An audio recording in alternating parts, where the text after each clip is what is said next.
ਜੀ ਆਇਆਂ ਨੂੰ।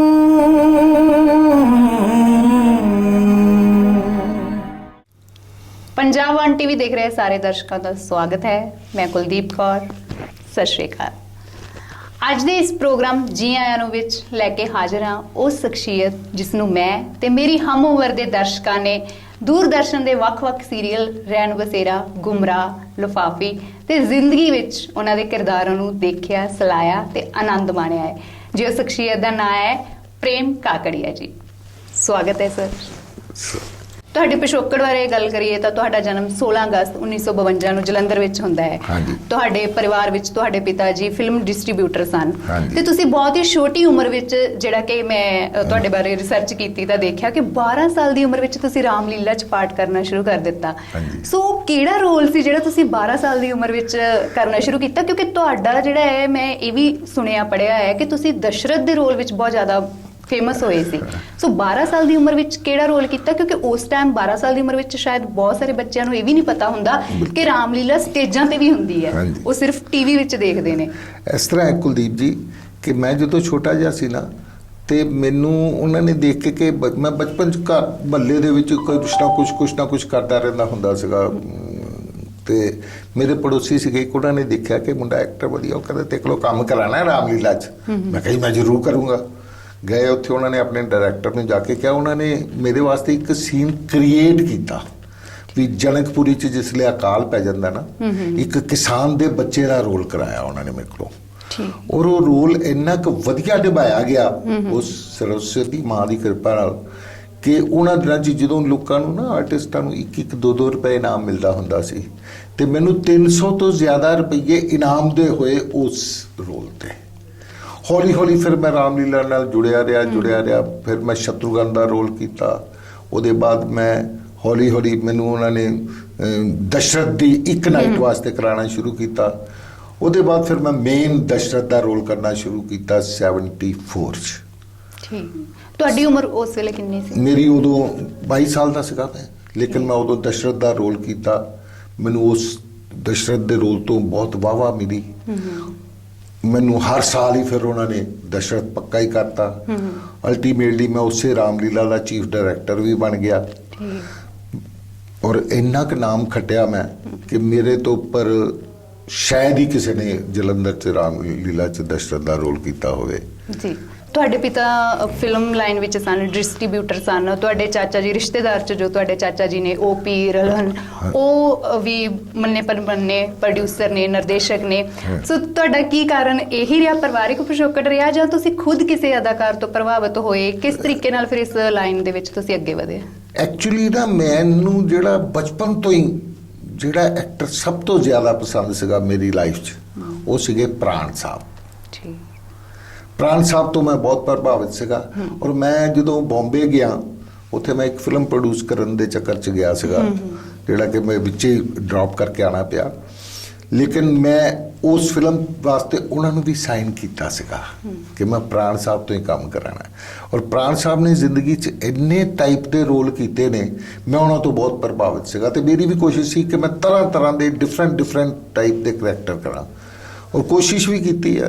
ਬਾਕੀ ਪਤਾ ਨਹੀਂ ਹੁਣ ਲੋਕਾਂ ਨੂੰ ਕਿੱਥੇ ਤੱਕ ਪਸੰਦ ਆਏ। ਤੇ ਤੁਸੀਂ ਫਿਲਮੀ ਅਦਾਕਾਰ ਪ੍ਰਾਣ ਦਾ ਜ਼ਿਕਰ ਕੀਤਾ ਤੇ ਤੁਸੀਂ ਉਹਨਾਂ ਦੀਆਂ ਫਿਲਮਾਂ ਦੇਖਦੇ ਵੀ ਹੋਵੋਗੇ। ਬਿਲਕੁਲ। ਕਿਹੜੀ ਫਿਲਮ ਸੀ ਜਿਹੜੀ ਬਹੁਤ ਜ਼ਿਆਦਾ ਕਰੀਬ ਸੀ ਤੇ ਕਿੰਨੀ ਵਾਰ ਦੇਖੀ? ਕੁਛ ਏਦਾਂ ਦਾ ਹੈ?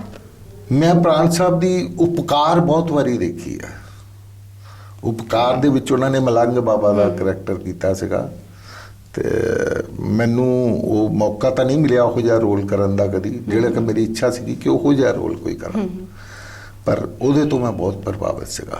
ਹਾਂ, ਤੁਸੀਂ ਆਪਣੀ ਇੱਛਾ ਜ਼ਾਹਰ ਕੀਤੀ। ਮੈਂ ਇਹ ਸਵਾਲ ਵੀ ਬਾਖੂਬੀ ਕਰਨਾ ਸੀ ਕਿ ਹਰ ਅਦਾਕਾਰ ਦੀ ਇਹ ਇੱਛਾ ਹੁੰਦੀ ਹੈ, ਕੋਈ ਨਾ ਕੋਈ ਉਸਦਾ ਮਨਪਸੰਦੀ ਰੋਲ ਜਿਹੜਾ ਉਹ ਕਰਨਾ ਚਾਹੁੰਦਾ ਹੈ। ਤੁਸੀਂ ਵੱਖ-ਵੱਖ ਰੋਲ ਨਿਭਾਏ, ਬਹੁਤ ਗਿਣਤੀ ਵਿੱਚ ਨਿਭਾਏ, ਜਿੱਦਾਂ ਕਿ ਤੁਹਾਡੀਆਂ 300 ਤੋਂ ਜ਼ਿਆਦਾ ਪੇਸ਼ਕਾਰੀਆਂ ਦੂਰਦਰਸ਼ਨ ਦੇ ਖਾਤੇ ਵਿੱਚ ਹੀ ਜਮ੍ਹਾਂ ਹੁੰਦੀਆਂ ਨੇ। ਮੈਂ ਕੁਲਦੀਪ ਜੀ, ਮੈਂ ਦੂਰਦਰਸ਼ਨ ਵਾਸਤੇ, ਸਹਾਰਾ ਵਨ ਵਾਸਤੇ, ਸਟਾਰ ਵਾਸਤੇ, ਜੀ ਵਾਸਤੇ, ਸੋਨੀ ਵਾਸਤੇ, ਤਕਰੀਬਨ ਸਾਰੇ ਚੈਨਲਾਂ ਵਾਸਤੇ ਕੰਮ ਕੀਤਾ। ਜਸਪਾਲ ਭੱਟੀ ਜੀ ਦੇ ਨਾਲ, ਕਦੀ ਕਿਸੇ ਹੋਰ ਦੇ ਨਾਲ। ਇਸ ਤਰ੍ਹਾਂ ਮੈਂ ਸ਼੍ਰੀ ਦੇਵੀ ਜੀ ਦਾ ਇੱਕ ਸੀਰੀਅਲ ਸੀਗਾ ਮਾਲਨੀ ਅਈਅਰ, ਮੈਂ ਉਹਦੇ 'ਚ ਕੰਮ ਕੀਤਾ। ਸਹਾਰਾ ਵਨ ਤੋਂ ਟੈਲੀਕਾਸਟ ਹੋਇਆ ਸੀਗਾ। ਮੇਰਾ ਸਵਾਲ ਇਹੀ ਸੀ ਕਿ ਤੁਸੀਂ ਇੰਨੀਆਂ ਪੇਸ਼ਕਾਰੀਆਂ ਕੀਤੀਆਂ ਨੇ, ਵੱਖ-ਵੱਖ ਕਿਰਦਾਰ ਨਿਭਾਏ, ਤੇ ਮਨ ਵਿੱਚ ਇੱਛਾ ਹੁੰਦੀ ਹੈ ਕਿ ਆ ਮੇਰਾ ਪਸੰਦੀਦਾ ਕਿਰਦਾਰ, ਉਹ ਕਿਹੜਾ ਕਿਰਦਾਰ ਜਿਹੜਾ ਤੁਹਾਨੂੰ ਲੱਗਦਾ ਕਿ ਤੁਹਾਡੇ ਕੋਲੋਂ ਹਜੇ ਤੱਕ ਨਹੀਂ ਕਰਵਾਇਆ ਗਿਆ? ਉਹੀ ਜਿਹੜਾ ਮੈਂ ਤੁਹਾਨੂੰ ਦੱਸਿਆ ਪ੍ਰਾਣ ਸਾਹਿਬ ਵਾਲਾ, ਜਿਹੜਾ ਉਹਨਾਂ ਦਾ ਸੀਗਾ ਨਾ, ਇੱਕੋ ਤੇ ਇੱਕ ਜ਼ੰਜੀਰ ਦਾ ਉਹਨਾਂ ਨੇ ਪਠਾਨ ਦਾ ਜਿਹੜਾ ਰੋਲ ਕੀਤਾ ਸੀਗਾ।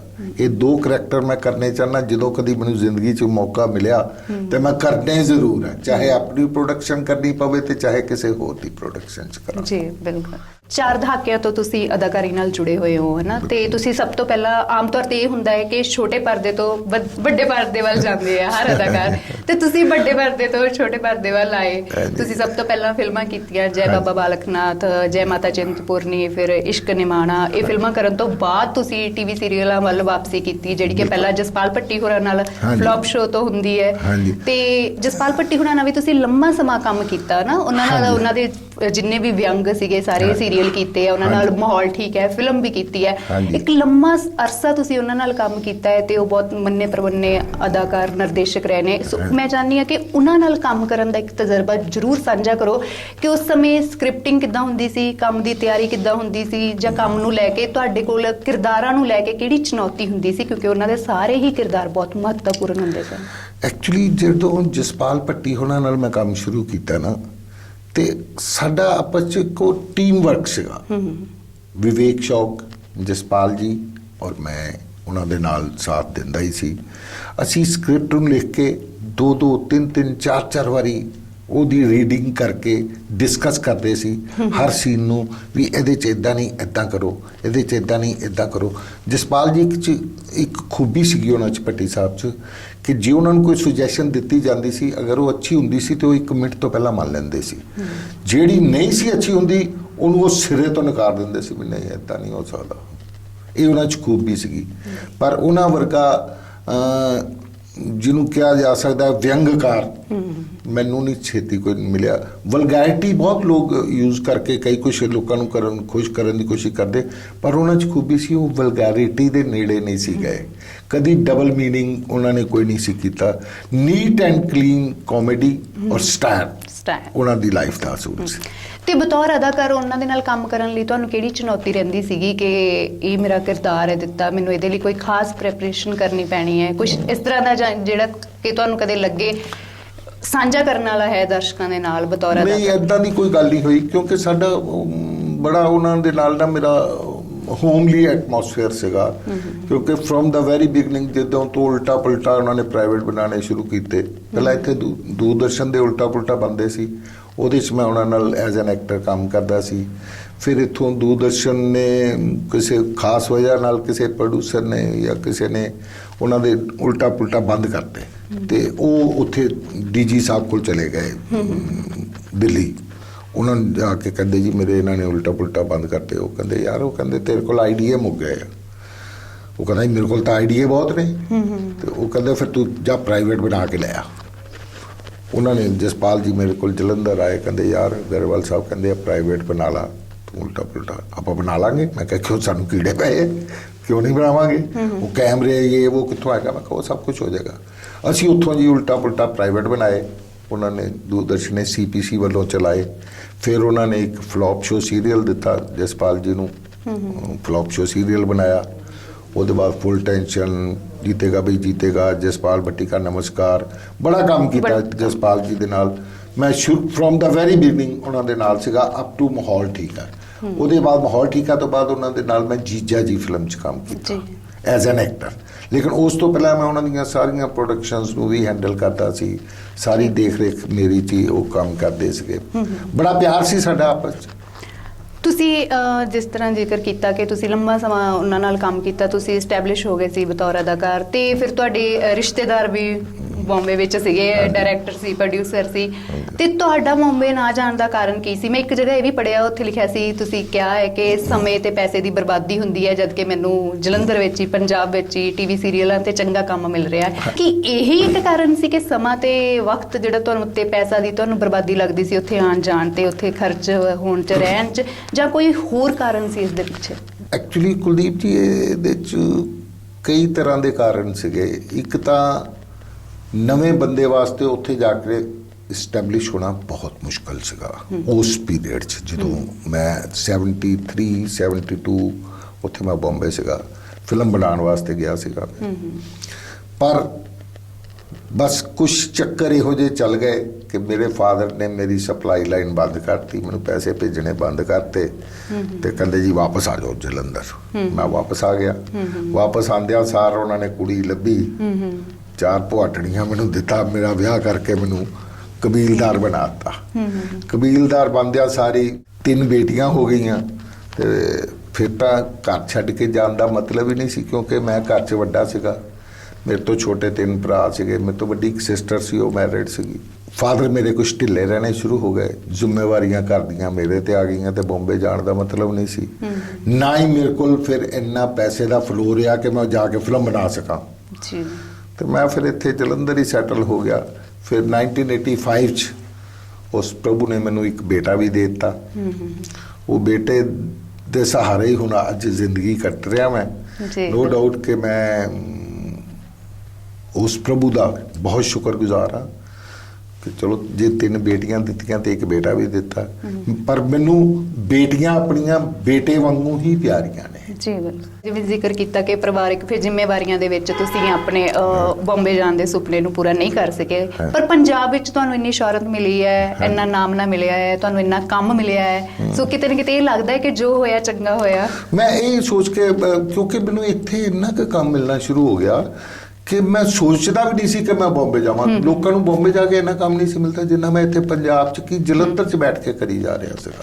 ਹੁਣ ਮੈਂ ਪਿੱਛੇ ਇੱਕ ਜ਼ੀ ਟੀਵੀ ਤੇ ਸੀਰੀਅਲ ਆਉਂਦਾ ਸੀਗਾ ਲਾਜਵੰਤੀ, ਉਹਦੀ ਸ਼ੂਟਿੰਗ ਕਰਨ ਜਾਂਦਾ ਰਿਹਾ 2015-16 'ਚ। ਲਾਸਟ ਮੈਂ ਉਹੀ ਕੀਤਾ ਸੀਰੀਅਲ, ਤੇ ਉਹਦੇ ਬਾਅਦ ਤਾਂ ਫਿਰ ਮੈਂ ਬਾਈ ਐਕਸੀਡੈਂਟਲ ਪ੍ਰੋਬਲਮ ਮੈਂ ਬੈੱਡ ਤੇ ਹੋ ਗਿਆ, ਵਰਨਾ ਤਾਂ ਕਾਫੀ ਅੱਛਾ ਚੱਲੀ ਜਾ ਰਿਹਾ ਸੀਗਾ ਸਭ ਕੁਝ। ਹਾਂਜੀ, ਤੁਸੀਂ ਦੂਰਦਰਸ਼ਨ ਤੇ ਬਹੁਤ ਸੀਰੀਅਲ ਕੀਤੇ, ਉਹਨਾਂ ਦੇ ਵਿੱਚੋਂ ਰੈਣ ਬਸੇਰਾ ਜਿਹੜਾ ਤੁਹਾਡੀ ਪਹਿਚਾਣ ਦਾ ਇੱਕ ਪ੍ਰਮੁੱਖ ਜਿਹੜਾ ਕਹਿ ਲਓ ਕਿ ਨਾਮ ਹੈ ਉਸ ਸੀਰੀਅਲ ਦਾ, ਤੇ ਮੈਂ ਚਾਹੁੰਦੀ ਹਾਂ ਕਿ ਤੁਹਾਡਾ ਉਹਦੇ ਵਿੱਚ ਜਿਹੜਾ ਤਕੀਆ ਕਲਾਮ ਸੀ ਹਾਂਜੀ ਕਿਉਂ ਜੀ, ਤੇ ਜਿਹੜਾ ਤੁਹਾਡਾ ਉਹਦੇ ਵਿੱਚ ਨੈਗੇਟਿਵ ਕਿਰਦਾਰ ਸੀ ਪਿਸ਼ੋਰੀ ਲਾਲ ਦਾ, ਉਹਦੇ ਬਾਰੇ ਕੋਈ ਯਾਦ ਜ਼ਰੂਰ ਸਾਂਝੀ ਕਰੋ। ਕਿਰਦਾਰ ਕਿੱਦਾਂ ਦਾ ਸੀ ਤੇ ਉਸ ਕਿਰਦਾਰ ਨੂੰ ਲੈ ਕੇ ਜਿਹੜੀ ਤੁਹਾਡੀ ਪਹਿਚਾਣ ਬਣੀ ਦਰਸ਼ਕਾਂ ਵਿੱਚ, ਤੁਸੀਂ ਉਹਦੇ ਬਾਰੇ ਵੀ ਕੋਈ ਨਾ ਕੋਈ ਇਨਸੀਡੈਂਟ ਜ਼ਰੂਰ ਹੋਇਆ ਹੋਏਗਾ ਤੁਹਾਡੇ ਨਾਲ, ਉਹ ਵੀ ਸਾਂਝਾ ਕਰੋ। ਮੈਂ ਜਦੋਂ ਇਹ ਸੀਰੀਅਲ ਸ਼ੁਰੂ ਹੋਣ ਲੱਗਾ ਸੀ ਨਾ, ਤੇ ਉਹਦੇ ਪ੍ਰੋਡਿਊਸਰ ਡਾਇਰੈਕਟਰ ਸੀਗੇ ਸੁਰਿੰਦਰ ਸਾਨੀ ਜੀ, ਮਰਹੂਮ, ਹੁਣ ਉਹ ਵਿਚਾਰੇ ਸਵਰਗਵਾਸ ਹੋ ਚੁੱਕੇ ਨੇ। ਬਹੁਤ ਇੰਟੈਲੀਜੈਂਟ ਡਾਇਰੈਕਟਰ ਪ੍ਰੋਡਿਊਸਰ ਸੀਗੇ। ਉਹਨਾਂ ਨੇ ਮੈਨੂੰ ਜਿਸ ਵੇਲੇ ਬੁਲਾਇਆ ਕਿ ਕਾਕੜੀਆ ਜੀ ਤੁਹਾਡੇ ਕੋਲ ਇੱਕ ਰੋਲ ਕਰਾਉਣਾ ਹੈ, ਮੈਂ ਕਿਹਾ ਜੀ ਕਰ ਦਿਆਂਗੇ। ਕਰੋਗੇ ਟੀਵੀ ਵਾਸਤੇ? ਮੈਂ ਕਿਹਾ ਜੀ ਜ਼ਰੂਰ ਕਰਾਂਗੇ, ਕਿਉਂ ਨਹੀਂ ਕਰਾਂਗੇ। ਨਹੀਂ ਤੁਸੀਂ ਫਿਲਮਾਂ ਕਰਦੇ ਹੋ ਨਾ? ਮੈਂ ਕਿਹਾ ਜੀ ਨਹੀਂ ਮੈਂ ਟੀਵੀ ਵੀ ਕਰਾਂਗਾ। ਪਰ ਕਹਿੰਦਾ ਜੇ ਤੁਸੀਂ ਇਹਨੂੰ ਵਧੀਆ ਕਰ ਗਏ ਤੇ ਹਰ ਗਲੀ ਹਰ ਮੁਹੱਲੇ 'ਚ ਤੁਹਾਨੂੰ ਲੋਕੀ ਗਾਲਾਂ ਕੱਢਣਗੇ। ਮੈਂ ਬੜਾ ਹਿੱਲ ਗਿਆ। ਕਹਿੰਦੇ ਹਾਂ ਜੇ ਕਰੈਕਟਰ ਨੂੰ ਸਹੀ ਨਿਭਾ ਗਏ ਤੁਸੀਂ ਤੇ ਤੁਹਾਨੂੰ ਸਭ ਪਾਸੇ ਗਾਲਾਂ ਪੈਣਗੀਆਂ। ਅਲਟੀਮੇਟਲੀ ਕੁਲਦੀਪ ਜੀ ਹੋਇਆ ਇਹੀ ਕਿ ਜਿਸ ਵੇਲੇ ਮੈਂ ਕਿਸੇ ਗਲੀ ਮੁਹੱਲੇ 'ਚੋਂ ਨਿਕਲਦਾ ਸੀ ਨਾ, ਲੇਡੀਜ਼ ਪਹਿਚਾਨ ਲੈਂਦੀਆਂ ਸੀ ਕਈ ਵਾਰੀ ਨਾ ਮੁੱਛਾਂ ਤੋਂ ਬਗੈਰ ਵੀ। ਉਹ 'ਚ ਮੇਰੀ ਕਰੈਕਟਰ ਤੇ ਮੁੱਛਾਂ ਲੱਗੀਆਂ ਸੀ, ਪਗੜੀ ਵੱਜੀ ਹੋਈ ਸੀ। ਉਹ 'ਚ ਮੇਰੇ ਪਿਸ਼ੋਰੀ ਲਾਲ ਕਪੂਰ ਆਲੂਆਂ ਦਾ ਆੜਤੀ ਹੁੰਦਾ ਮੈਂ। ਤੇ ਉਹ ਜਦੋਂ ਮੈਂ ਲੰਘਦਾ ਸੀ ਗਲੀ 'ਚੋਂ ਤੇ ਉਹ ਆਵਾਜ਼ ਮਾਰ ਕੇ ਕਹਿੰਦੀਆਂ ਸੀ ਉਹ ਜਾਂਦਾ ਮਰ ਜਾਣਾ ਕਮੀਨਾ ਨੂੰਹਾਂ ਸਾੜਨ ਵਾਲਾ। ਉਹ 'ਚ ਮੇਰਾ ਕਰੈਕਟਰ ਐਡਾ ਗੰਦਾ ਸੀ ਵੀ ਪੁੱਛੋ ਨਾ, ਪਰ ਮੈਨੂੰ ਲੋਕਾਂ ਨੇ ਬਹੁਤ ਗਾਲਾਂ ਕੱਢੀਆਂ। ਮੈਂ ਬੜਾ ਖੁਸ਼ ਹੋਇਆ। ਮੈਂ ਕਿਹਾ ਸਾਨੀ ਸਾਹਿਬ ਦੇਖ ਲਓ ਤੁਹਾਡੇ ਕਹੇ ਤੇ ਲੋਕਾਂ ਨੇ ਫੁੱਲ ਚੜਾਤੇ ਜੇ। ਬਿਲਕੁਲ ਬਿਲਕੁਲ, ਬਾਕੀ ਗੱਲਾਂ ਵੀ ਚੱਲਦੀਆਂ ਰਹਿਣਗੀਆਂ। ਸੋ ਇੱਕ ਛੋਟਾ ਜਿਹਾ ਬ੍ਰੇਕ ਲੈਣ ਲਈ ਰੁਕਦੇ ਹਾਂ। ਤੁਸੀਂ ਕਿਤੇ ਨਹੀਂ ਜਾਣਾ, ਬ੍ਰੇਕ ਤੋਂ ਬਾਅਦ ਫਿਰ ਮਿਲਦੇ ਹਾਂ। Condola Travels. Book your flight tickets online.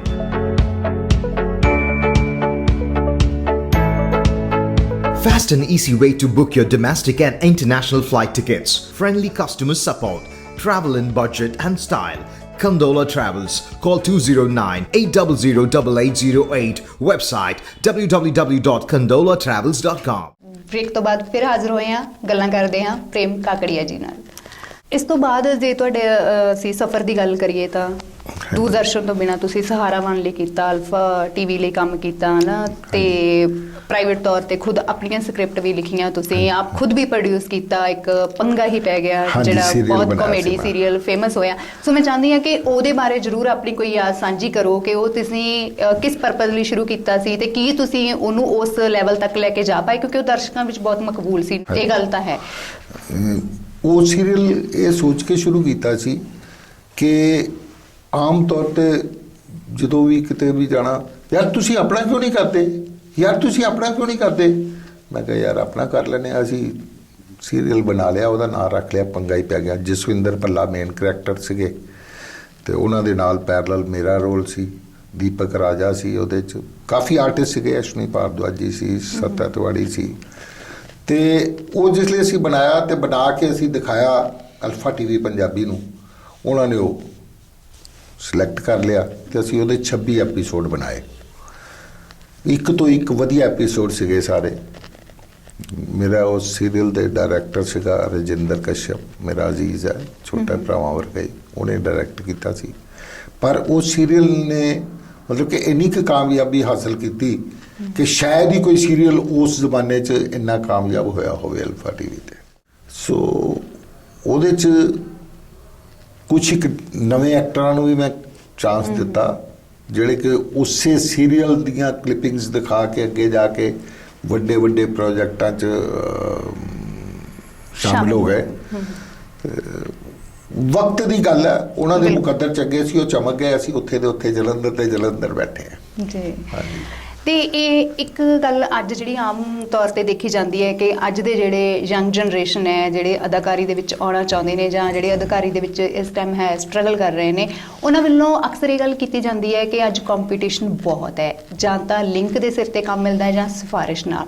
ਸੋ ਮੈਂ ਜਾਣਨਾ ਚਾਹੁੰਦੀ ਹਾਂ ਕਿ ਜਿਸ ਸਮੇਂ ਤੁਸੀਂ ਸ਼ੁਰੂਆਤ ਕੀਤੀ ਸੀ ਉਦੋਂ ਸਿਰਫ ਤੇ ਸਿਰਫ ਜਲੰਧਰ ਦੂਰਦਰਸ਼ਨ ਸੀ। ਸੋ ਜਲੰਧਰ ਦੂਰਦਰਸ਼ਨ ਨਾਲ ਤੁਹਾਡੀਆਂ ਯਾਦਾਂ ਬਾਖੂਬੀ ਬਹੁਤ ਜ਼ਿਆਦਾ ਨੇ, ਪਰ ਉਸ ਤੋਂ ਨਾਲ ਤੁਸੀਂ ਹੋਰ ਵੀ ਅਦਾਰਿਆਂ ਨਾਲ ਕੰਮ ਕੀਤਾ। ਸੋ ਉਸ ਟਾਈਮ ਕਿਸ ਤਰ੍ਹਾਂ ਦਾ ਸੀਗਾ ਕਿ ਤੁਹਾਡੇ ਲਈ ਕੋਈ ਕੰਪੀਟੀਸ਼ਨ ਨਾ ਦੀ ਸੀ, ਕਿਉਂਕਿ ਉਦੋਂ ਵੀ ਅਦਾਕਾਰ ਸੀਗੇ ਲੋਕ, ਉਦੋਂ ਵੀ ਅਦਾਕਾਰੀ ਕਰਦੇ ਸੀ, ਸੋ ਉਸ ਟਾਈਮ ਤਾਂ ਪਲੇਟਫਾਰਮ ਵੀ ਘੱਟ ਸੀਗੇ। ਕਿਸ ਤਰ੍ਹਾਂ ਦਾ ਸੀ ਕਿ ਸਿਫਾਰਿਸ਼ ਨਾਲ ਕੰਮ ਮਿਲਦਾ ਸੀ ਜਾਂ ਪ੍ਰਤਿਭਾ ਕਰਕੇ? ਐਕਚੁਅਲੀ ਇਹ ਜਿਹੜੀ ਲੋਕਾਂ ਦੀ ਸੋਚ ਹੈ ਨਾ, ਕਿਸੇ ਹੱਦ ਤੱਕ ਮੈਂ ਇਸ ਨਾਲ ਸਹਿਮਤ ਨਹੀਂ ਹੈਗਾ।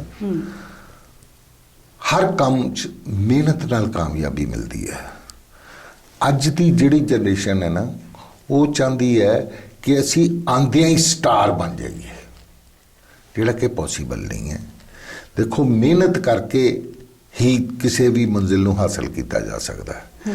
ਜਿਹੜਾ ਬੰਦਾ ਮਿਹਨਤ ਕਰਦਾ ਉਹ ਅੱਜ ਵੀ ਕਾਮਯਾਬ ਹੈ, ਜਿਹੜਾ ਬੰਦਾ ਮਿਹਨਤ ਕਰਦਾ ਸੀ ਉਹ ਉਦੋਂ ਵੀ ਕਾਮਯਾਬ ਸੀ।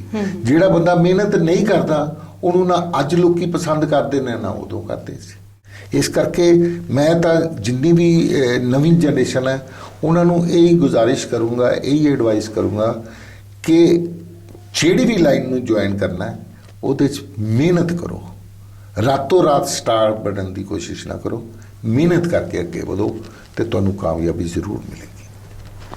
ਤੁਸੀਂ ਇਸ ਚੀਜ਼ ਨੂੰ ਨਹੀਂ ਮੰਨਦੇ ਕਿ ਲਿੰਕ ਜਾਂ ਸਿਫਾਰਿਸ਼ ਦੇ ਸਿਰ ਤੇ ਕੰਮ ਜਿਹੜਾ ਮਿਲਦਾ ਹੈ, ਪਰ ਅੱਜ ਦੀ ਬਹੁਤ ਗਿਣਤੀ ਜਨਰੇਸ਼ਨ ਹੈ, ਜੋ ਕੁਝ ਮੇਰੇ ਵੀ ਨੋਨ ਅਦਾਕਾਰ ਨੇ ਹੈ ਨਾ, ਜਾਂ ਜਿਹੜੇ ਜੰਗ ਥੀਏਟਰ ਆਰਟਿਸਟ ਨੇ, ਮੈਂ ਦੇਖਦੀ ਹਾਂ ਉਹਨਾਂ ਕੋਲ ਹਮੇਸ਼ਾ ਇਹ ਸੁਣਦੀ ਹਾਂ ਕਿ ਨਹੀਂ ਸਿਫਾਰਿਸ਼ ਦੇ ਸਿਰ ਤੇ ਕੰਮ ਮਿਲਦਾ ਹੈ, ਪਰ ਤੁਸੀਂ ਇਸ ਤੋਂ ਬਿਲਕੁਲ ਇਨਕਾਰੀ ਜਿਹੜਾ ਹੈ ਜਵਾਬ ਦਿੱਤਾ ਹੈ। ਸੋ ਇਹ ਤੁਹਾਡਾ ਇੱਕ ਤਜਰਬਾ। ਛੋਟੀ ਜਿਹੀ ਮਿਸਾਲ ਦਿੰਦਾ ਕੁਲਦੀਪ ਜੀ, ਸਾਡੇ ਜਲੰਧਰ ਦੇ ਇੱਕ ਐਕਟਰ ਨੇ ਬਹੁਤ ਅੱਛੇ, ਗੁਰਪ੍ਰੀਤ ਘੁੱਗੀ ਜੀ ਜੀ, ਉਹ ਬੜੇ ਮਿਡਲ ਕਲਾਸ ਪਰਿਵਾਰ 'ਚ ਉੱਠ ਕੇ ਆਪਣੀ ਮਿਹਨਤ ਦੇ ਸਿਰ ਤੇ ਕਿੱਥੇ ਪਹੁੰਚੇ ਨੇ ਤੁਹਾਡੇ ਸਾਰਿਆਂ ਦੇ ਸਾਹਮਣੇ। ਬਿਲਕੁਲ, ਐਵਰੀਬਾਡੀ ਨੋਜ਼ ਕਿ ਅੱਜ ਗੁਰਪ੍ਰੀਤ ਘੁੱਗੀ ਦਾ ਕਿੰਨਾ ਨਾਂ ਹੈ ਜੀ। ਇਹ ਸਾਰਾ ਸ਼ਾਇਦ ਇਸ ਕਰਕੇ ਵੀ ਹੈ ਕਿ ਉਸ ਟਾਈਮ ਸਿਰਫ ਦੂਰਦਰਸ਼ਨ ਸੀ ਤੇ ਦੂਰਦਰਸ਼ਨ ਨੂੰ ਪਿੰਡਾਂ ਸ਼ਹਿਰਾਂ ਵਿੱਚ ਦੇਖਿਆ ਜਾਂਦਾ ਸੀ ਤੇ ਇੱਕ ਆਰਟਿਸਟ ਦੀ ਜਿਹੜੀ ਪਹਿਚਾਣ ਹੈ ਉਹ ਬਹੁਤ ਸੌਖਿਆਂ ਹੋ ਜਾਂਦੀ ਸੀਗੀ, ਜਿਹੜਾ ਵੀ ਦੂਰਦਰਸ਼ਨ ਦੇ ਕੰਮ ਕਰਦਾ ਸੀ। ਉਹ ਇਸੇ ਲਈ ਸਾਰਿਆਂ ਦੀਆਂ ਜਿਹੜੀਆਂ ਜੜ੍ਹਾਂ ਨੇ ਉਹ ਦੂਰਦਰਸ਼ਨ ਦੇ ਵਿੱਚ ਹੀ ਨੇ। ਸਰ, ਜਿਹੜਾ ਤੁਸੀਂ 3 ਦਹਾਕੇ ਇਸ ਫੀਲਡ ਦੇ ਵਿੱਚ ਰਹੇ ਹੋ ਅਦਾਕਾਰੀ ਦੇ ਵਿੱਚ, ਤੁਸੀਂ ਦੂਰਦਰਸ਼ਨ ਦੇ ਕੰਮ ਕੀਤਾ, ਬਾਹਰ ਵੀ ਕੰਮ ਕੀਤਾ, ਬੰਬੇ ਜਾ ਕੇ ਹਿੰਦੀ ਫਿਲਮਾਂ ਵਿੱਚ ਕੰਮ ਕੀਤਾ, ਮਸਤੀ ਜਿਹਦੇ ਵਿੱਚ ਖਾਸ ਜ਼ਿਕਰਯੋਗ ਫਿਲਮ ਹੈ, ਗੱਦਾਰ ਹੈ। ਸੋ ਮੈਂ ਇਹ ਜਾਣਨਾ ਚਾਹੁੰਦੀ ਹਾਂ ਕਿ ਤੁਸੀਂ ਸਟੂਡੀਓਜ਼ ਵੀ ਦੇਖੇ ਜਿੱਥੇ ਸ਼ੂਟਿੰਗ ਹੁੰਦੀ ਸੀ, ਉਹ ਦੌਰ ਵੀ ਦੇਖਿਆ 1980 ਦਾ, ਫਿਰ ਰੀਅਲ ਲੋਕੇਸ਼ਨ ਦਾ ਦੌਰ ਆਇਆ ਤੇ ਹੁਣ ਕਰੋਮਾ।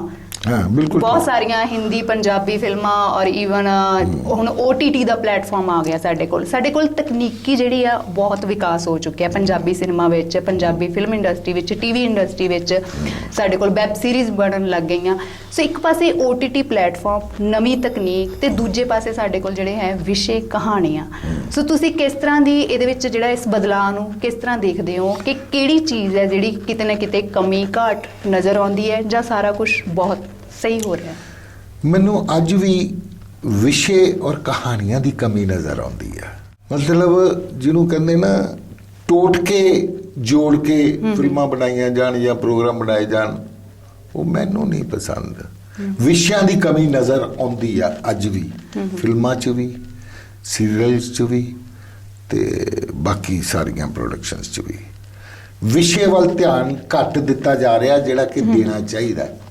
ਮੇਰੇ ਜਿੰਨੇ ਵੀ ਪ੍ਰੋਡਿਊਸਰ ਭਰਾ ਜਾਂ ਡਾਇਰੈਕਟਰ ਵੀਰ ਹੈਗੇ ਨੇ, ਮੇਰੀ ਉਹਨਾਂ ਅੱਗੇ ਗੁਜ਼ਾਰਿਸ਼ ਇਹੀ ਹੈ ਕਿ ਵਿਸ਼ੇ ਵੱਲ ਧਿਆਨ ਜ਼ਰੂਰ ਦੇਣ, ਸਬਜੈਕਟਸ ਵੱਲ ਧਿਆਨ ਜ਼ਰੂਰ ਦੇਣ, ਤਾਂ ਕਿ ਆਉਣ ਵਾਲੀ ਜਨਰੇਸ਼ਨ ਨੂੰ ਕੁਝ ਸੀਖ ਮਿਲ ਸਕੇ। ਤੁਸੀਂ ਪੋਜ਼ਿਟਿਵ ਨੈਗੇਟਿਵ ਦੋਨੋਂ ਤਰ੍ਹਾਂ ਦੇ ਕਿਰਦਾਰ ਨਿਭਾਏ ਤੇ ਰੈਣ ਬਸੇਰਾ ਦਾ ਕਿਰਦਾਰ ਜਿਹੜਾ ਬਹੁਤ ਫੇਮਸ ਹੋਇਆ ਵੱਡੇ ਪੱਧਰ ਤੇ, ਪਰ ਤੁਹਾਡਾ ਪਸੰਦੀਦਾ ਕਿਰਦਾਰ, ਤੁਸੀਂ ਧਾਰਮਿਕ ਫਿਲਮਾਂ ਵੀ ਕੀਤੀਆਂ, ਸਮਾਜਿਕ ਸੁਨੇਹੇ ਵਾਲੀਆਂ ਵੀ ਕੀਤੀਆਂ, ਕਾਮੇਡੀ ਵਿਅੰਗ ਵੀ ਕੀਤੇ ਹੈ, ਪਰ ਕੋਈ ਅਜਿਹਾ ਕਿਰਦਾਰ ਜਿਹੜਾ ਹੁਣ ਤੱਕ ਨਿਭਾਇਆ ਹੋਵੇ ਤੇ ਦਿਲ ਦੇ ਬਹੁਤ ਕਰੀਬ ਹੋਵੇ, ਜਾਂ ਜਿਸ ਨੇ ਤੁਹਾਡੀ ਸੋਚ ਵਿੱਚ ਕੋਈ ਬਦਲਾਅ ਲਿਆਂਦਾ ਹੋਵੇ, ਤੁਹਾਡੇ ਰਿਸ਼ਤਿਆਂ ਵਿੱਚ ਕੋਈ ਬਦਲਾਅ ਲਿਆਂਦਾ ਹੋਵੇ, ਕੋਈ ਅਜਿਹੀ ਚੀਜ਼ ਜਿਹੜੀ ਤੁਹਾਡੇ ਜੀਵਨ ਵਿੱਚ ਹੋਈ ਹੋਵੇ? ਇੱਕ ਸੀਰੀਅਲ ਮੈਂ ਛੋਟਾ ਜਿਹਾ ਕੀਤਾ ਸੀਗਾ, ਉਹਦਾ ਨਾਮ ਮੈਨੂੰ ਹੁਣ ਯਾਦ ਭੁੱਲ ਗਿਆ ਹੈ, ਦੂਰਦਰਸ਼ਨ ਤੇ ਕੀਤਾ ਸੀ, ਕਿ ਉਹਦੇ ਵਿੱਚ ਨਾ ਮੇਰੀ ਵਾਈਫ ਅਨਪੜ੍ਹ ਹੁੰਦੀ ਹੈ ਤੇ ਮੈਂ ਬੱਚੇ ਦੀ ਅੱਖਾਂ 'ਚ ਪਾਉਣ ਵਾਸਤੇ, ਅੱਖਾਂ ਦੀ ਪ੍ਰੋਬਲਮ ਹੁੰਦੀ, ਉਹਨੂੰ ਉਹਦੀ ਦਵਾਈ ਲੈ ਕੇ ਆਉਣਾ ਤੇ ਉਹ ਗਲਤੀ ਨਾਲ ਉਹਦੀਆਂ ਅੱਖਾਂ 'ਚ ਤੇਜ਼ਾਬ ਚੁੱਕ ਕੇ ਪਾ ਦਿੰਦੀ ਆ, ਉਹ ਬੱਚਾ ਅੰਨਾ ਹੋ ਜਾਂਦਾ। ਫਿਰ ਉੱਥੇ ਡਾਇਰੈਕਟਰ ਸਾਹਿਬ ਨੇ, ਜਿਹੜੇ ਉਸ ਸੀਰੀਅਲ ਦੇ ਡਾਇਰੈਕਟਰ ਸੀਗੇ ਮਿਸਟਰ ਵਿਜੇ ਸ਼ਾਇਰ, ਉਹਨਾਂ ਨੇ ਮੈਨੂੰ ਖੁੱਲੀ ਛੂਟ ਦੇ ਦਿੱਤੀ, ਕਹਿੰਦੇ ਜੀ ਹੁਣ ਇੱਥੇ ਜੋ ਬੋਲਣਾ ਬੋਲ ਲਓ। ਮੈਂ ਫਿਰ ਉੱਥੇ ਇੰਨਾ ਕੁ ਆਪਣੇ ਦਿਲ ਦੇ ਗੁਬਾਰ ਕੱਢੇ ਰੱਬ ਨਾਲ, ਵੀ ਉਸ ਕਰੈਕਟਰ ਦੇ ਜੋ ਗੁਬਾਰ ਸੀ ਉਹ ਮੈਂ ਕੱਢੇ। ਮੈਂ ਸੱਚਮੁੱਚ ਉੱਥੇ ਬਹੁਤ ਰੋਇਆ ਰੱਬ ਨਾਲ ਗੱਲਾਂ ਕਰਕੇ, ਉਹ ਕਾਫੀ ਐਪਰੀਸ਼ੀਏਟ ਹੋਇਆ ਸੀਗਾ ਔਰ ਮੈਨੂੰ ਉਹ ਕਰਕੇ ਕਾਫੀ ਸਕੂਨ ਮਿਲਿਆ ਸੀ। ਇਹ ਜਿਹੜੇ ਘਟਨਾ ਦਾ ਤੁਸੀਂ ਜ਼ਿਕਰ ਕਰ ਰਹੇ ਹੋ ਕਿ ਆਪਣਾ ਗੁਬਾਰ ਕੱਢਿਆ ਉਸ ਕਰੈਕਟਰ ਦੇ ਜ਼ਰੀਏ, ਮਤਲਬ ਕਿ ਉਹ ਗੁਬਾਰ ਕਿਸ ਤਰ੍ਹਾਂ ਦਾ ਸੀ? ਕਿ ਉਹ ਪਤਨੀ ਨੂੰ ਲੈ ਕੇ ਸੀ, ਸਿਚੁਏਸ਼ਨ ਨੂੰ ਲੈ ਕੇ ਸੀ? ਉਹ ਕਿਹੜੀ ਚੀਜ਼ ਸੀ ਜਿਹੜੀ ਤੁਹਾਡੇ ਅੰਦਰ ਤੁਹਾਨੂੰ ਲੱਗਦਾ ਕਿ ਇੰਨੀ ਦੱਬੀ ਹੋਈ ਸੀ ਤੇ ਤੁਸੀਂ ਉਸ ਕਰੈਕਟਰ ਦੇ ਜ਼ਰੀਏ ਕੱਢੀ? ਕਿਉਂਕਿ ਜਿਸ ਤਰ੍ਹਾਂ ਤੁਸੀਂ ਜ਼ਿਕਰ ਕੀਤਾ ਕਿਹੜੇ ਹਾਲਾਤਾਂ ਵਿੱਚ ਤੁਹਾਡਾ ਵਿਆਹ ਹੋਇਆ, ਸੋ ਤੁਸੀਂ ਆਪਣੇ ਕੰਮ ਲਈ ਅੱਗੇ ਵਧ ਰਹੇ ਹੋ, ਤੁਹਾਨੂੰ ਬੁਲਾ ਕੇ ਔਰ ਕੁੜੀ ਦੇਖ ਕੇ ਪੇਰੈਂਟਸ ਤੁਹਾਡਾ ਵਿਆਹ ਕਰ ਦੇਣ, ਮਤਲਬ ਕੁਝ ਕੀ ਸੀ ਇਹਦੇ ਵਿੱਚ? ਮੇਰੇ ਖਿਆਲ 'ਚ ਸਾਰਾ ਕੁਝ ਮਿਲਿਆ ਜੁਲਿਆ ਹੀ ਸੀਗਾ, ਜਿਹੜਾ ਕਿ ਮੈਂ ਉਦੋਂ ਫਿਰ ਰੱਬ ਨਾਲ ਲੜਦੇ ਹੋਏ ਕਿ ਰੱਬਾ ਜੇ ਤੂੰ ਇਦਾਂ ਕਰਨਾ ਸੀ ਤੇ ਉਹਨੂੰ ਦਿੱਤਾ ਹੀ ਕਿਉਂ, ਮੈਨੂੰ ਜੇ ਦਿੱਤਾ ਤੇ ਹੁਣ ਉਹਦੀਆਂ ਅੱਖਾਂ ਖੁੱਲ ਗਈਆਂ, ਮੈਨੂੰ ਇੰਨਾ ਕਰਦੇ, ਇਹ ਕਰਦੇ, ਉਹ ਕਰਦੇ, ਬੜਾ ਖੁੱਲ ਕੇ ਮੈਂ ਕੀਤਾ ਸੀਗਾ ਉਹ ਕਰੈਕਟਰ। ਮੈਨੂੰ ਮਜ਼ਾ ਆਇਆ ਸੀ ਕਰਕੇ, ਮਤਲਬ ਸਕੂਨ ਮਿਲਿਆ ਸੀ। ਤੁਸੀਂ ਬਤੌਰ ਅਦਾਕਾਰ ਲੰਬਾ ਸਮਾਂ ਕੰਮ ਕੀਤਾ, 4 ਦਹਾਕੇ ਬਹੁਤ ਜ਼ਿਆਦਾ ਸਮਾਂ ਹੁੰਦਾ ਹੈ, ਘੱਟ ਸਮਾਂ ਨਹੀਂ ਹੁੰਦਾ ਕਿਸੇ ਅਦਾਕਾਰ ਦੇ ਲਈ, ਤੇ ਇਸ ਦੇ ਵਿੱਚ ਇਸ ਦੇ ਨਾਲ ਨਾਲ ਪੈਰਲਲ ਫਿਰ ਤੁਸੀਂ ਇੱਕ ਸਿਨੇਮਾ ਦੇ ਮੈਨੇਜਰ ਦੇ ਤੌਰ ਤੇ ਕੰਮ ਕੀਤਾ, ਫਿਰ ਤੁਸੀਂ ਇੱਕ ਪ੍ਰਾਈਵੇਟ ਯੂਨੀਵਰਸਿਟੀ ਦੇ ਵਿੱਚ ਕਲਚਰਲ ਡੀਨ ਦੇ ਤੌਰ ਤੇ ਕੰਮ ਕੀਤਾ, ਤੇ ਉਸ ਦੇ ਨਾਲ ਹੀ ਫਿਰ ਤੁਸੀਂ ਹੁਣ ਜਦੋਂ ਨਵਾਂ ਦੌਰ ਪੰਜਾਬੀ ਸਿਨੇਮਾ ਦਾ ਸ਼ੁਰੂ ਹੋਇਆ, ਮਾਹੌਲ ਠੀਕ ਹੈ ਦੇ ਨਾਲ, ਤੇ ਉਸ ਤੋਂ ਬਾਅਦ ਵੀ ਫਿਲਮਾਂ ਦੇ ਵਿੱਚ ਲਗਾਤਾਰ ਜੁੜੇ ਰਹੇ ਹੋ, ਪਿਓਰ ਪੰਜਾਬੀ ਕੀਤੀ ਹੈ ਤੁਸੀਂ, ਸਾਨੂੰ ਮਾਣ ਵਤਨਾਂ ਦਾ ਕੀਤੀ ਹੈ ਫਿਲਮ। ਤੇ ਪਰ ਇੱਕ ਅਖਬਾਰ ਵਿੱਚ ਮੈਂ ਇਹ ਵੀ ਛਪਿਆ ਪੜਿਆ ਕਿ ਤੁਸੀਂ ਜ਼ਿੰਮੇਵਾਰੀਆਂ ਦੇ ਬੋਝ ਥੱਲੇ ਆਪਣੇ ਅਦਾਕਾਰੀ ਦੇ ਕੈਰੀਅਰ ਨੂੰ ਥੋੜੀ ਦੇਰ ਲਈ ਨਹੀਂ ਨਾਲ ਲੈ ਕੇ ਚੱਲ ਸਕੇ, ਸੋ ਉਹ ਕਿਹੜਾ ਦੌਰ ਸੀਗਾ ਤੇ ਫਿਰ ਤੁਸੀਂ ਉਸ ਵਿੱਚੋਂ ਨਿਕਲੇ ਕਿਸ ਤਰੀਕੇ ਦੇ ਨਾਲ? ਹਾਂ, ਕਾਫੀ ਲੰਬੀ ਬ੍ਰੇਕ ਤੋਂ ਬਾਅਦ ਮੈਂ ਫਿਰ ਜਿਸਲੇ ਬੇਟੀਆਂ ਦੀਆਂ ਸ਼ਾਦੀਆਂ ਕਰਤੀਆਂ, ਸਭ ਕੁਝ ਹੋ ਗਿਆ, ਤੇ ਮੈਂ ਆਪਣੇ ਆਪ ਨੂੰ ਫ੍ਰੀ ਮਹਿਸੂਸ ਕੀਤਾ ਵੀ ਹੁਣ ਮੈਂ ਫ੍ਰੀ ਹਾਂ। ਫਿਰ ਮੈਂ ਉਹਦੇ ਬਾਅਦ ਲਾਜਵੰਤੀ ਸੀਰੀਅਲ 'ਚ ਕੰਮ ਕਰਨ ਬੰਬੇ ਗਿਆ। ਉਹਦੇ ਬਾਅਦ ਆ ਕੇ ਇੱਥੇ ਮੈਂ ਕੁਛ ਇੱਕ ਛੋਟੇ ਪ੍ਰੋਜੈਕਟ ਹੋਰ ਵੀ ਕੀਤੇ, ਲੇਕਿਨ ਉਹਦੇ ਬਾਅਦ ਮੈਂ ਸਿੱਧਾ ਬੇਟੀਆਂ ਦੀਆਂ ਸ਼ਾਦੀਆਂ ਤੋਂ ਬਾਅਦ ਮੈਂ ਉਹੀ ਕੀਤਾ। ਇੱਥੇ ਇੱਕ ਫਿਲਮ ਕੀਤੀ ਸੀ ਮੈਂ ਸ਼ਾਦੀਆਂ ਤੋਂ ਵਿਹਲੇ ਹੋ ਕੇ, MLA ਨੱਥਾ ਸਿੰਘ, ਉਹਦੇ 'ਚ ਮੇਰਾ ਬਹੁਤ ਅੱਛਾ ਕਰੈਕਟਰ ਸੀਗਾ। ਫਿਲਮ ਭਾਵੇਂ ਜਿਸ ਤਰ੍ਹਾਂ ਵੀ ਗਈ ਹੋਵੇ ਪਤਾ ਨਹੀਂ, ਪਰ ਉਹਦੇ 'ਚ ਕਰੈਕਟਰ ਮੇਰਾ ਬਹੁਤ ਵਧੀਆ ਸੀਗਾ। ਫਿਰ ਉਹਦੇ ਬਾਅਦ ਹੀ ਮੈਂ ਸ਼ਰੀਕ ਕੀਤੀ, ਤੇ ਇੱਕ ਫਿਲਮ ਮੈਂ ਉਹਦੇ ਬਾਅਦ ਕੀਤੀ ਹੀ ਮੈਨ, ਉਹ ਇੰਗਲਿਸ਼ ਤੇ ਪੰਜਾਬੀ ਦੋ ਭਾਸ਼ਾ 'ਚ ਬਣੀ ਹੈ। ਤੁਸੀਂ ਵੱਖ-ਵੱਖ ਨਾਮਵਰ ਨਿਰਦੇਸ਼ਕਾਂ ਦੇ ਨਾਲ, ਜਿਨ੍ਹਾਂ ਵਿੱਚ ਸੁਰਿੰਦਰ ਸਾਨੀ ਨੇ, ਸੁਰਿੰਦਰ ਸ਼ਰਮਾ ਨੇ, ਰਵੀਦੀਪ ਹੈ, ਜਸਪਾਲ ਭੱਟੀ ਜੀ ਨੇ, ਉਹਨਾਂ ਦੇ ਨਾਲ ਕੰਮ ਕੀਤਾ, ਜਿਨ੍ਹਾਂ ਦਾ ਇੱਕ ਨਾਮ ਹੈ, ਜਿਨ੍ਹਾਂ ਦਾ ਇੱਕ ਤਜਰਬਾ ਹੈ, ਤੇ ਫਿਰ ਤੁਸੀਂ ਹੁਣ ਅੱਜ ਦੀ ਯੰਗ ਜਨਰੇਸ਼ਨ ਨਿਰਦੇਸ਼ਕਾਂ ਨਾਲ ਵੀ ਕੰਮ ਕਰਦੇ ਹੋ। ਸੋ ਮੈਂ ਜਾਣਨਾ ਚਾਹੁੰਦੀ ਹਾਂ ਕਿ ਤੁਹਾਨੂੰ ਨਿਰਦੇਸ਼ਕਾਂ ਦੇ ਵਿੱਚ ਕਿਸ ਤਰ੍ਹਾਂ ਦਾ ਬਦਲਾਅ ਲੱਗਦਾ ਕਿ ਜਦੋਂ ਤੁਸੀਂ ਪੁਰਾਣੇ ਸਮੇਂ 'ਚ ਕੰਮ ਕਰਦੇ ਸੀ, ਉਦੋਂ ਨਿਰਦੇਸ਼ਕਾਂ ਦੀ ਅਪਰੋਚ ਕਿਸ ਤਰ੍ਹਾਂ ਦੀ ਹੁੰਦੀ ਸੀਗੀ ਫਿਲਮ ਦੇ ਸੈੱਟ ਤੇ ਹੁਣ ਕਿਸ ਤਰ੍ਹਾਂ ਦੀ ਹੈ? ਐਕਚੁਅਲੀ ਨਾ ਹਰ ਡਾਇਰੈਕਟਰ ਦਾ ਕੰਮ ਕਰਨ ਦਾ ਇੱਕ ਆਪਣਾ ਤਰੀਕਾ ਹੈ। ਹੁਣ ਜਿਸ ਤਰ੍ਹਾਂ ਮੈਂ ਸੁਰਿੰਦਰ ਸਾਨੀ ਜੀ ਨਾਲ ਜਿਹੜਾ ਕੰਮ ਕੀਤਾ, ਜਿੰਨੀ ਦੇਰ ਵੀ ਕੰਮ ਕੀਤਾ, ਉਹ ਬਹੁਤ ਪੋਲਾਈਟ ਸੀਗੇ। ਉਹ ਕਦੀ ਸ਼ਾਊਟ ਨਹੀਂ ਕਰਦੇ ਸੀਗੇ ਸੈੱਟ ਦੇ ਉੱਤੇ। ਕੁਝ ਡਾਇਰੈਕਟਰ ਇਹੋ ਜਿਹੇ ਵੀ ਹੁੰਦੇ ਆ ਜਿਹੜੇ ਰੌਲਾ ਜ਼ਿਆਦਾ ਪਾਉਂਦੇ ਸੈੱਟ ਤੇ, ਕੰਮ ਘੱਟ ਕਰਦੇ। ਉਹ ਕੰਮ ਜ਼ਿਆਦਾ ਕਰਦੇ ਹੁੰਦੇ ਸੀ, ਰੌਲਾ ਘੱਟ ਪਾਉਂਦੇ ਹੁੰਦੇ ਸੀ। ਸੋ ਹਰ ਇੱਕ ਦਾ ਆਪਣਾ ਆਪਣਾ ਕੰਮ ਕਰਨ ਦਾ ਤਰੀਕਾ, ਮਾੜਾ ਕੋਈ ਵੀ ਨਹੀਂ ਹੁੰਦਾ। ਹਰ ਇੱਕ ਨੂੰ ਜਿਹੜਾ ਤਰੀਕਾ ਸੂਟ ਕਰਦਾ ਉਹ ਉਸ ਹਿਸਾਬ ਨਾਲ ਕੰਮ ਕਰ ਲੈਂਦਾ ਜੀ। ਆਮ ਤੌਰ ਤੇ ਹਰ ਅਦਾਕਾਰ ਅਸੀਂ ਹਮੇਸ਼ਾ ਸੁਣਦੇ ਹਾਂ ਕਿ ਉਹਦੇ ਜੀਵਨ ਵਿੱਚ ਕੋਈ ਨਾ ਕੋਈ ਪ੍ਰੇਰਨਾ ਸਰੋਤ ਰਿਹਾ ਹੈ, ਕੋਈ ਮਾਰਗਦਰਸ਼ਕ ਰਿਹਾ ਹੈ। ਤੁਸੀਂ ਪ੍ਰਾਣ ਸਾਹਿਬ ਦਾ ਜ਼ਿਕਰ ਕੀਤਾ ਕਿ ਉਹ ਤੁਹਾਡੇ ਲਈ ਬਤੌਰ ਅਦਾਕਾਰ ਇੱਕ ਪ੍ਰੇਰਨਾ ਸਰੋਤ ਰਹੇ ਨੇ। ਸੋ ਉਹਨਾਂ ਤੋਂ ਬਿਨਾਂ ਮੈਂ ਤੁਹਾਡੇ ਬਾਰੇ ਜਦੋਂ ਰਿਸਰਚ ਕਰ ਰਹੀ ਸੀ, ਇਹ ਵੀ ਦੇਖਿਆ ਕਿ ਉੱਥੇ ਇਕਬਾਲ ਚਾਨਾ ਤੇ ਕੁਲਦੀਪ ਬੇਦੀ ਹੁਣਾਂ ਦਾ ਜ਼ਿਕਰ ਹੈ ਕਿ ਉਹ ਤੁਹਾਡੀ ਹਮੇਸ਼ਾ ਰਹਿਨੁਮਾਈ ਕਰਦੇ ਰਹੇ ਨੇ। ਸੋ ਮੈਂ ਚਾਹੁੰਦੀ ਹਾਂ ਕਿ ਉਹਨਾਂ ਦਾ ਸਹਿਯੋਗ ਕਿਸ ਤਰ੍ਹਾਂ ਦਾ ਸੀ, ਉਹ ਵੀ ਸਾਡੇ ਦਰਸ਼ਕਾਂ ਨੂੰ ਦੱਸੋ। ਦੇਖੋ ਜੀ, ਨੋ ਡਾਊਟ कि वो मेरे बहुत पुराने मित्र ने, इकबाल चाना जी और कुलदीप सिंह बेदी जी। उन्होंने मैनू काफ़ी प्यार दिता, मेरे बारे काफ़ी पेपरां 'चों लिखते भी रहे ने, और मैनू जिस वेले भी उन्हों की गाइडेंस की लोड़ पैंदी सी तो मैनू जरूर गाइड करते रहे ने। एक इन्हां दे नाल ही राइटर ने सतनाम चाना जी, उन्हों का भी मैनू बहुत सहयोग मिला। पिछे मैं सरकार वास्ते, पंजाब सरकार लिए कुछ डॉक्यूमेंटरीज बनानियां सी, तो उदों भी चाना जी ने मेरा बड़ा साथ दिता। उन्होंने मैनू काफ़ी रिसर्च की तो वो स्क्रिप्ट लिख के दी। सो मैनू जिहदे नाल भी मैं अज तक जुड़िया, जिन्हों भी मिलिया, मैनू नहीं उम्मीद कि अज तो बाद उस तो बाद मैनू छड्ड के किते परे हो गया होवे। मैनू अज भी उही प्यार दिंदे ने मेरे जिन्ने भी मित्र ने। इत्थे गुरप्रीत बद्दन ने, उन्हां नाल बड़ा प्यार है, उन्होंने मैनू बहुत सहयोग दिता। मिस्टर धर्मिंदर तिवाड़ी ने, उन्होंने मेरे बारे बड़ा कुछ लिखा। सो जिन्ने भी मित्र जिहड़े भी मिले, उन्होंने मैनू जिन्ना भी सहयोग दे सकते सी जरूर दिता, और मैं उन्हों दा थैंकफुल हाँ।